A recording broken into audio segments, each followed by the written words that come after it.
I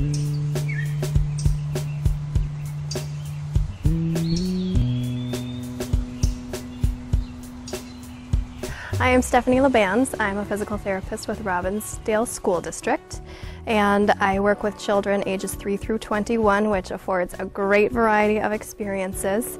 But the real excitement is when they're still real little and they're learning how to just kind of do some of those basic motor skills, learning how to get from point A to point B, and just growing and developing and changing so fast.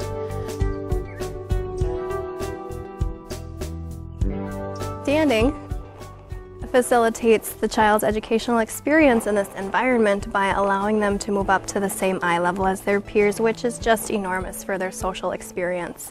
Also for the children who have severe mobility limitations, as many of the children do if they spend a great deal of their time in a wheelchair, it just affords them a different position to mobilize in or do work in. It allows the children who have range of motion limitations or who are at risk for range of motion limitations to stretch and experience a different position, and the force of their body weight in the standing position is often a much more effective stretch than we are able to achieve with some of the traditional range of motion facilitated by an adult. Breathing can be affected, digestion and elimination can be affected, which aren't glamorous things, but can be very important for the child and the caregivers.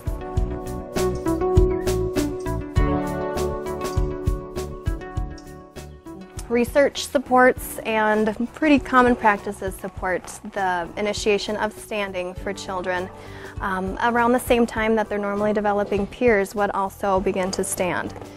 Which is around the age of 12 months. And this is particularly important for children who have increased tone, and that would, particularly in CP when it's spastic, because the pull of the muscles, usually through the lower extremities, can place the child at risk for malformations and hip dysplasia. So earlier with good alignment is definitely better.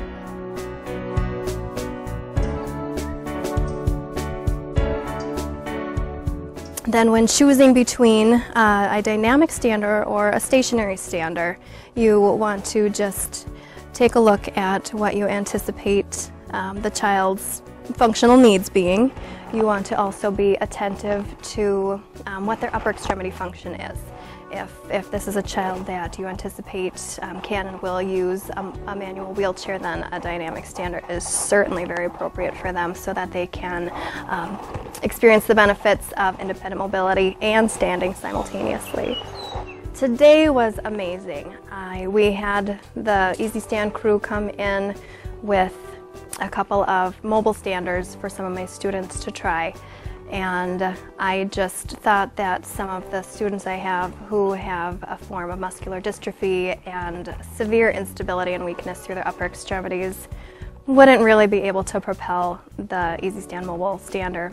But they proved me wrong, and one of the most rewarding really experiences as a therapist is when you think that a patient isn't going to be able to do it, but you just have them try it anyway, and they do it. So it was just really fantastic to see those girls be able to do something that I thought they couldn't. And they took great pride in it as well.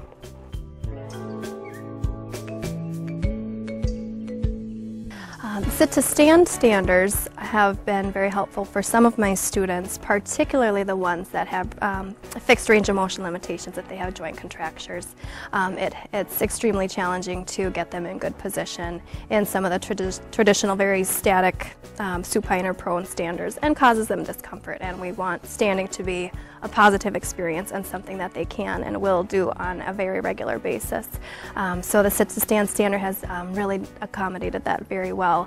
Another nice feature of the sit-to-stand stander is the frequent presence of a tray, which in the school setting just really facilitates the children participating in regular activities such as snack time, art projects.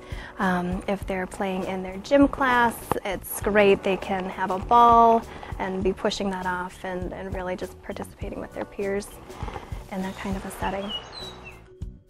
Transfers with the sit-to-stand stander with a child who is able to bear some weight through their legs definitely is less of a strain on the staff than some of the traditional, particularly supine standards that usually a child would need to be lifted up onto in a pretty dependent position.